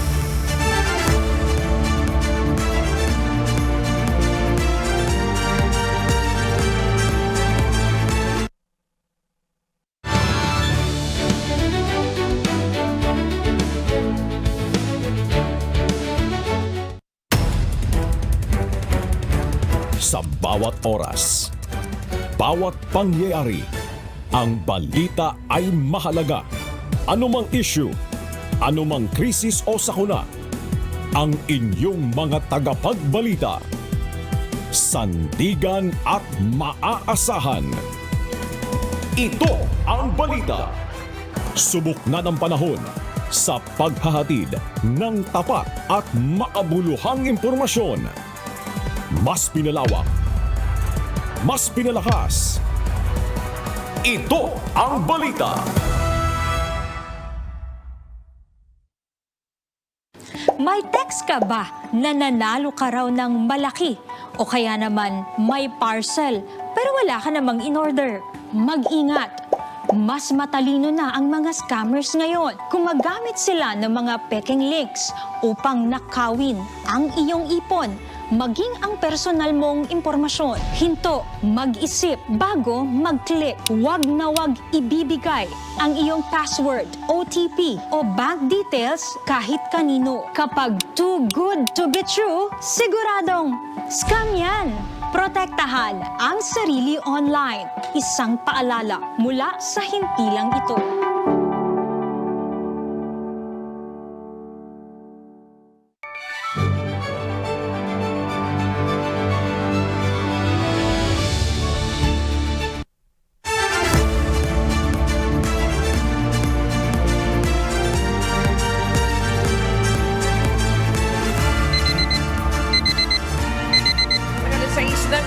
Philippine Standard Time at sa pagpapatuloy ng Hataw Balita ngayon.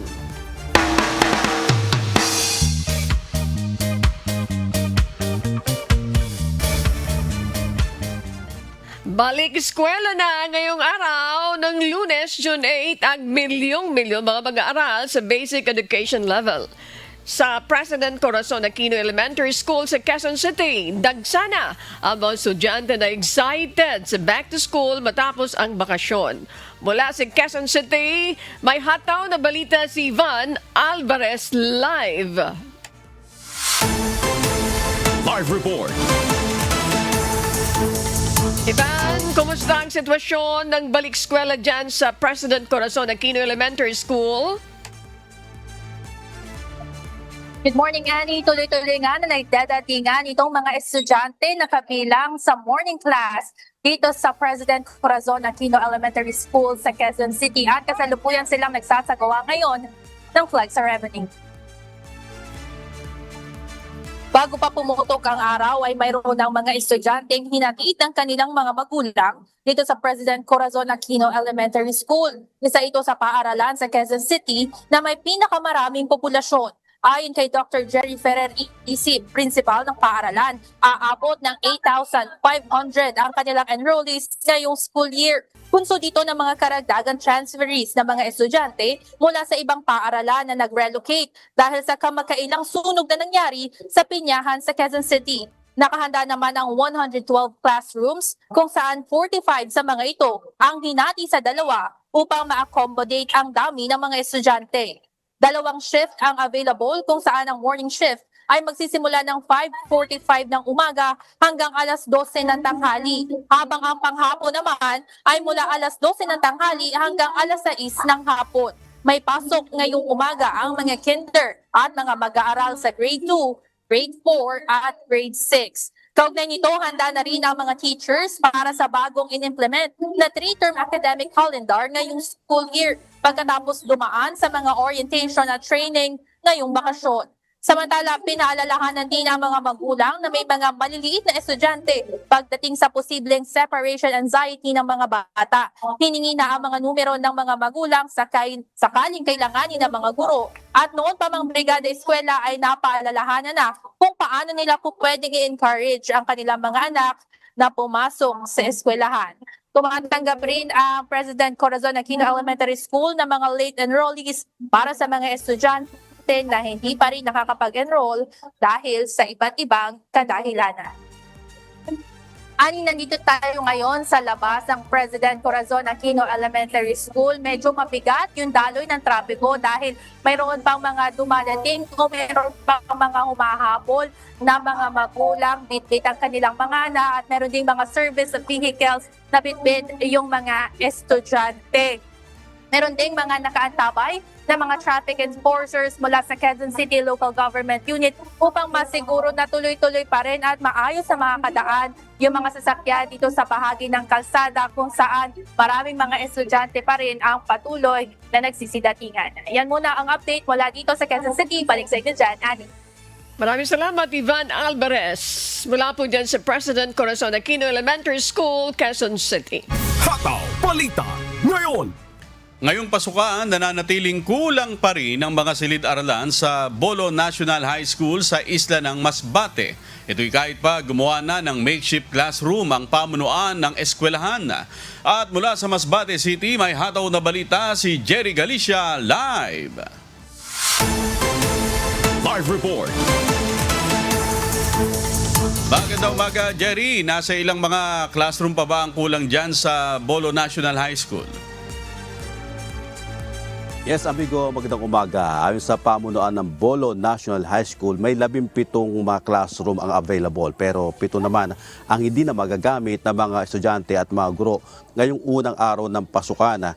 Bukod pa dyan ang laboratory na hinati muna sa 2 upang magamit ng mga mag-aaral dito sa Bolo National High School. Pangunahing problema nga ng Bolo National High School ang kakulangan ng silid-aralan para sa mga mag-aaral ngayong umpisa na ang pasukan dito.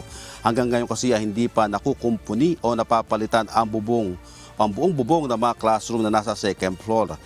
Mula pa ito nang masira sa kasagsagang pananalasan ng bagyong Opong noong nakaraang taon. Bagamat may ginawang makeshift classroom, subalit hindi pa ito natatapos dahil na rin sa kakulangan ng materyales. Sa tala ng Bolo National High School, may 700 estudyante na ang nag-early registration. Pero kahit simula na ang klase ay bukas pa din ang enrollment sa eskwelahan. Ang iba kasi ng mga estudyante ay mula pa sa mga karatig barangay gaya ng Barangay Anas, Kawayan Exterior, Kawayan Interior at Bititong na pawang mga nasa coastal area. At ang iba namang estudyante hindi pa nakakakumpleto ng kanilang makagamitan lalo na ang uniform. Isa naman sa nakitang solusyon sa kakulangan na classroom ang mapagkasya sa mga bakanting oras ang mga estudyante sa mga available na silid-aralan. Pinag-aralan lang po namin kung ano yung bakanting mga oras na na wala yung ibang classroom po. So doon po namin pinapapunta yung mga teachers. Kasi yung nag-stay yung mga estudyante po sa classroom. Amigo, nananawagan na din ang mga guro ng Bolo National High School sa mga kinaukulan na matugunan ang kanilang kinakaharap na suliranin. Pinaparating po namin sa kinauukulan po lalo na sa may mabubuting puso na kami po ay mabigyan ng konting tulong na maipaayos namin yung sira namin na building, yung rooftop po niyan, yung second floor po, yun po ang nasira. Yung bubong halos natuklap po siya. Amigo, sa ngayon nga ay may ng mangilan-ngilan na mga estudyante nandito sa Bolo National High School. At mula dito sa kinatatayuan natin ay tanaw dito yung mga classroom na nasa second floor na hanggang ngayon ay walang bubong. Yan, nasa likuran natin dito sa Bolo National High School. 3 malalaking classroom yan na hindi na magagamit ng mga estudyante ngayong unang araw ng pasukan. Balik sa iyo, amigo. At hanggang ngayon, Jerry, walang gumagawa dyan. Yes, amigo, hanggang ngayon ay hindi pa kinukumpuni o hindi pa ginagawa itong mga classroom na nasira pa nung kasagsagan pa ng pananalasa ng Bagyong Opong noong nakaraang taon. Amigo. Ayan, sige, sana'y makaabot sa kinaukulan yung balita na yan. At maraming salamat, Jerry Galicia, na nag-uulat ng live mula sa Masbate City. Hataw Balita ngayon. Problema rin ngayong pasukan sa ilang mga bayan sa probinsya ng Cebu ang kakulangan ng mga classroom matapos sa masira ng malalakas na lindol at bagyong naranasan noong nakaraang taon. Kabilang na dyan ang magnitude 6.9 na lindol at ang bagyong Tino. Para tugunan nito at para may maggamit ang mga estudyante na balik eskwela ngayong araw, nagtayo muna ang pamunuan ng mga paaralan ng temporary learning spaces. Mula sa Cebu, si Gladys Tuabi, humahataw. Live. Live report. Gladys, kamusta ang sitwasyon ng balik eskwela dyan sa mga lugar sa Cebu na naapektuhan ng lindol at mga bagyo noong nakaraang taon? Bagamat wala pang pangwakas na bilang ang Department of Education Region 7 sa ugnay ng mga nasirang paaralan dahil sa nangyaring lindol at bagyo noong nakaraang taon, kinumpirma naman ng ahensya na may mga paaralang hindi pa rin ganap na magagamit ngayon dahil nasa lawak ng natamang pinsala nito. Kabilang sa mga pinakamalubhang na apektuhan ng ilang paaralan sa Bugot City sa Northern Cebu na napinsala sa nangyaring 6.9 magnitude na lindol noong September 2025. Meron din namang mga paaralang nakaranas ng pinsala dahil sa pagbaha at bagyo. Dahil dito, gagamitin muna ng mga apektadong paaralan ang mga temporary learning spaces o TLS bilang alternatibong mga silid-aralan habang isinasagawa ang pagtutungkuli at rehabilitasyon ng mga nasirang gusali. Ayon sa DepEd, ang mga TLS ay naitayo sa pamamagitan ng koordinasyon ng national government, mga lokal na pamahalaan at mga katuwang na organisasyon. Samantala, hinihintay pa ng DepEd 7 ang repita ng validation mula sa Central Office para sa mga priority schemes na paglalaanan ng pondo para sa repair at construction ng mga pasilidad. Naglaan na rin ng pondo ang pamahalaang panlalawigan ng Cebu sa ilalim ng Special Fund Education o Special Education Fund upang matugunan ang kakulangan sa mga classroom sa lalawigan. Target ng Kapitolyo na makapaggawa ng aabot sa 500 classroom ngayong taon, kabilang na ang mga karagdagang temporary learning shelters at mga modern school buildings. Inaasahan din na sa mga susunod na linggo ay sisimulan ang pagpapatayo ng mahigit 200 karagdagang TLS sa iba't ibang bahagi ng probinsya. Bukod dito, inihahanda rin ng pamahalaang panlalawigan ang pagtatayo ng speech lab sa mga paaralan upang mapalakas ang communication skills at English proficiency ng mga mag-aaral. Bernard, sa pamamagitan ng mga TLS ay matitiyak ang patuloy na pagkatuto ng mga estudyante habang tuloy-tuloy na unti-unting ibinabalik sa maayos na kondisyon ang mga nasirang paaralan. Yan muna ang ating update. Gikan diri sa Cebu, balik sa John Bernard. Maraming salamat, Gladys Tuabi, live mula sa Cebu City. Hataw Balita ngayon. Sa kabila naman ng patuloy na banta ng pag-aalboroto ng Bulkang Mayon, nananatiling nakahanda at tuloy ang pagbubukas ng klase sa mga paaralan sa lalawigan ng Albay ngayong araw ng Lunes, June 8. Mula Ginobatan, Albay, may hataw na balita si Ryan Salatandol live. Live report. Ryan, marhay na aldaw sa imo. Mayroon pa rin bang mga evacuee na nagsilikas doon sa mga paaralan? At paano ang ginagawang set-up sa kanila para di maapektuhan ang pagbubukas ng klase ngayon, Ryan? Yes, saan ay maray na aga na dito sa mga evacuation centers dito sa probinsya ng Albay, nag-set up ng mga tents ang lokal na pamahalaan katuwang ang OCD Bicol at DSWD para dito pansamantalang manirahan ng ating kababayan na evacuees at hindi maapektuhan ang pagbubukas ng klase ngayong araw.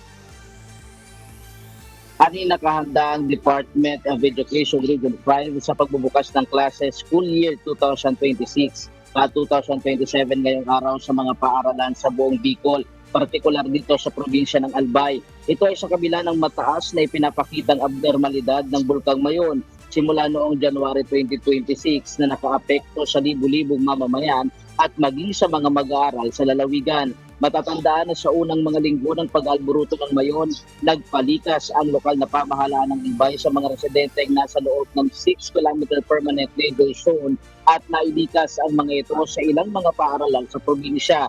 Ngunit sa pagbubukas ng klase ngayong school year, isang paaralan na lamang ang naitala ng DepEd Bicol na nagagamit ng mga Mayon evacuees. At ito ang Bariw Elementary School sa bayan ng Kamalig, Albay. Ang ibang mga paaralan nagtayo ng mga tent sa labas at sa mga bakanting lote ng paaralan upang hindi makaabala at maging tuloy-tuloy ang pagpasok ng mga estudyante. Dagdag pa ng DepEd, ongoing pa rin ang negotiation para mai-transfer ang mga evacuees sa mga vacant na lugar para magtayo ng temporary shelter sa mga evacuees. Pinag-aaralan ding dagdagan ng temporary learning spaces para naman sa mga estudyante na nasa evacuation centers na lumikas dahil nasa loob sila ng 6-kilometer permanent danger zone ng Bulkang Mayon. Samantala sa tala ng DepEd Bicol, nasa 1.7 milyong mag-aaral ang nag-enroll sa buong Bicol Region noong nakaraang school year at inaantay ngayon ang bilang ng mga enrollees ngayong school year. At dito sa Ginubatan East Central School ay kanina pang nagdadatingan itong ating mga mag-aaral at nakikita natin na excited nga sila dito sa pagpasok o muling pagpasok nila dito sa kanilang paaralan. Yan muna ang latest live mula dito sa probinsya ng Albay. Balik sa iyo, Ann. Mabalos Ryan sa Latandol, live na nag-uulat mula po dyan sa Ginubatan East Central School, Albay. Hataw Balita ngayon. Formal na magbubukas ang klase ngayong araw sa elementary at high school sa lahat ng mga pampublikong paaralan sa buong bansa, maging sa mga probinsya. Sa Baguio City National High School Main Campus, inaasang aabot sa nasa 7,000 mga mag-aaral ang magbabalik eskwela ngayong school year 2026 to 2027. Mula sa Baguio City, may hataw na balita si Grace Doctolero live. Live report. Grace, kumusta ang paghahanda dyan sa pinakamalaking pampublikong high school sa Cordillera? Yes, Bernard, good morning. Handa na nga mga guro, school person at mga opisyang Baguio City National High School para sa pagbukas ng klase ngayong school year 2026 to 2027. Inasang mahigit sa 7,000 mag-aaral papasok sa campus pa lang ng paaralan. Kaya maaga pa lang ay tiyak na kahandaan ng silid-aralan, mga pasilidad at mga daanan ng mga estudyante.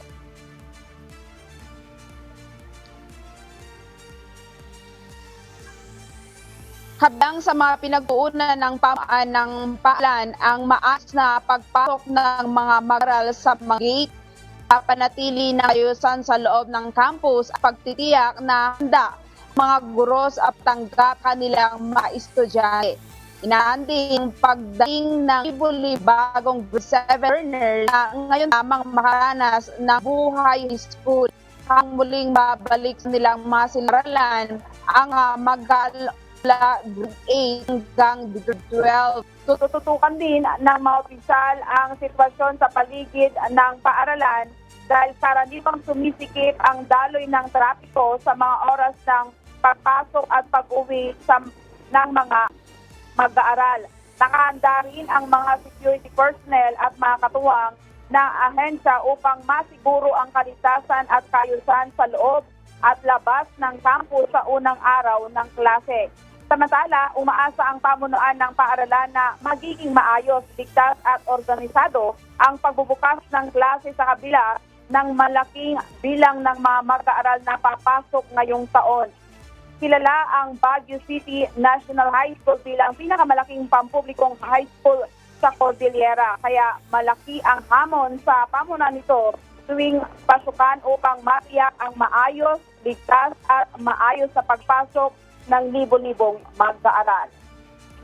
Bernard, sa ngayon nga ay patuloy pa rin ang pagdating ng mga mag-aaral dito sa Baguio City National High School. At kanina nga, alas 5 pa lang ng madaling araw kanina, ay meron na tayong nakita dito na nadatna na mga estudyante na excited talagang pumasok ngayong unang araw ng pasukan. Kaya sabi nila, alas 3 pa lang daw ng madaling araw ay gising na sila. Kaya nag-ayos na sila, gumayak at alas 5 nga ng madaling araw nandito na sila dahil excited sila ngayong unang araw ng klase. Bernard. Maraming salamat, Grace. Dr. Relo, live mula sa Baguio City. Hataw Balita ngayon. Humabol sa huling araw ng Brigada Eskwela ang ilang paaralan sa Caloocan City. Bukod naman sa paglilinis at pag-aayos, naghanda ng libreng pagkain ang Members Church of God International o MCGI. May hataw na balita si Alan Manansala. Nagpintura, nag-ayos ng mga gamit at naglinis sa loob man o sa labas man ng paaralan. Tiniyak ng Brigada Eskwela ang kalinisan kahit ang mga hindi na napapansing mga lugar sa paaralan para hindi pamahayan ng mga insekto at peste na banta sa kalusugan ng mga estudyante. Lahat ng yan ang dapat magawa bago ang pagbubukas ng klase sa mga paaralan. Ngunit kung ang mga teacher lang ang gagawa, tiyak hindi nila kakayanin. Kailangan ng karagdagang mga kamay para mapadali ang trabaho, kaya ang mga magulang at mismong mga estudyante tumulong na rin. Para po kaming naging walis tingting. Mas nagiging malakas ang isang community kapag magkakasama po. Kapag mag-isa lang yung isang tingting, wala siyang ganong malilinis. Makakatulong din po ako sa mga kapwa estudyante ko. At mapanatili din po yung kalinisan po sa eskwelahan po namin. Sa taunang Brigada Eskwela, hindi nawawala ang Members Church of God International o MCGI. Kahit ang senior citizen, gaya ni Nanay Rosenda, welcome na makiisa sa Brigada Eskwela. Alam mo, pag nagpa-participate ka, parang lumalakas ka. Ngayon po kasama ko mga kabataan, kaya pakiramdam ko parang bata pa rin ako eh. Bukod sa paglilinis, namigay rin ng libreng pagkain ng MCGI sa mga kabrigada para may energy pa rin sa maghapong paggawa. Samantala, ayon naman kay Ma'am Catherine Henson Juan na isang Brigada Eskwela Coordinator, masayang makita ng marami ang nagbo-volunteer na magulang, estudyante at mga pribadong grupo gaya ng MCGI. Nakakatuwa po na makita na ang ating pong mga magulang at ating pong mga learners o ang ating mga mag-aaral ay bukas palad na tumutulong para maihanda ang ating mga silid-aralan. Marami pong mga stakeholders natin sa iba't ibang institusyon, organisasyon, pampubliko man or pampribado na nagdodonate o tumutulong sa pagpapaganda at paghahanda. Naniniwala ang lahat na mas magandang mag-aral kung ligtas, maayos at malinis ang paligid ng paaralan at mas madali ang paggawa kung sama-sama hanggang sa susunod na Brigada Eskwela. Alan Manansala, humahataw sa balita ngayon. Market Price Watch. At para naman ihatid sa atin ang latest na presyo ng mga pangunahing bilihin, ihatid yan sa atin ni Michael Samson live. Live report.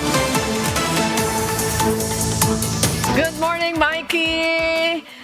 Pasok ka na. Magkano ang presyohan ng mga bilihin dyan? Para sa mga nanay na nag-iisip ng pangbaon sa kanilang mga chikiting. Mikey?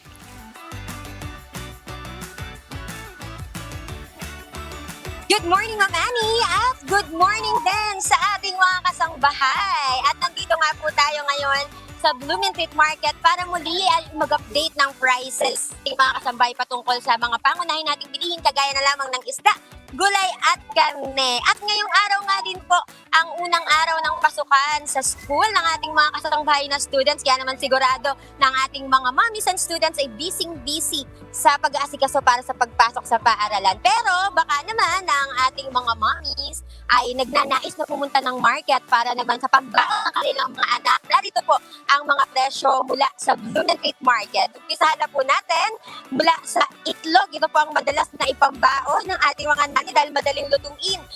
Nasa 150 pesos po ang isang tray.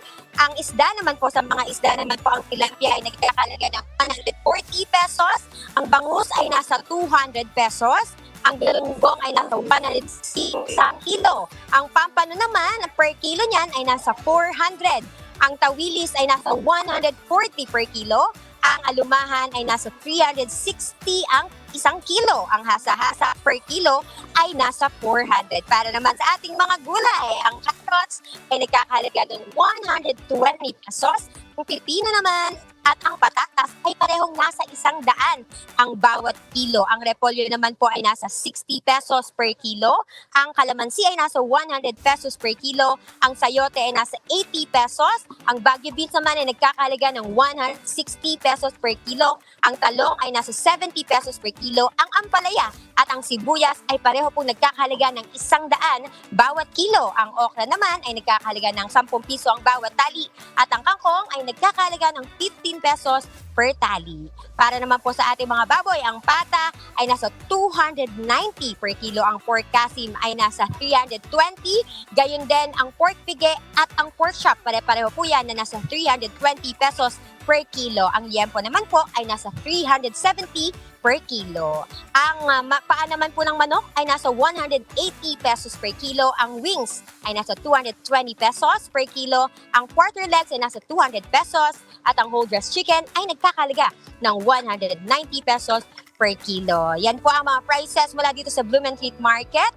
Maraming salamat din po at hello po, shoutout po kay Ma'am Marilyn and Sir Felipe, Ma'am Chris, Sir Bads ng TJ Meat Shop, kay Nanay Leoning Delen, kay Mama Tessie Kiahaw, at kay Ma'am Evelyn and Jeneline Fish Stall, kay Sis Marie, Sis Lot, and Brad Larry, kay Sis Minda Sional, ang ating market coordinator, at sa lahat po ng mothers and marshals from Blumentritt, sa lahat po ng admin, security, at sa masisipag na vendors mula dito sa Blumentritt Market. Maraming salamat po sa inyo at balik po muna sa inyo dyan sa studio.